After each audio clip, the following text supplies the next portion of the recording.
5 Powerful Steps to a Website That Is Always Optimized for Page Speed. Number 1. Choose a fast hosting provider. Start with a reliable and fast web hosting provider. The speed of your website heavily depends on the server's performance.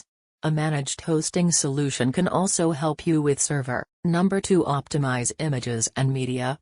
Large images and unoptimized media files can significantly slow down your website. Use image compression tools like JPEG Optimizer to reduce image file sizes while maintaining quality. Number 3. Minimize and combine CSS and JavaScript files. Reducing the number of HTTP requests your website makes can significantly improve load times. Minify and combine CSS and JavaScript files to reduce file sizes. Number 4. Leverage browser caching. Configure your server to set appropriate cache headers for static assets. Implementing browser caching can lead to substantial speed improvements for returning visitors. Number 5. Regularly monitor and optimize. Continuously optimize your site based on these insights, and stay up to date with the latest web performance best practices. Thanks for watching.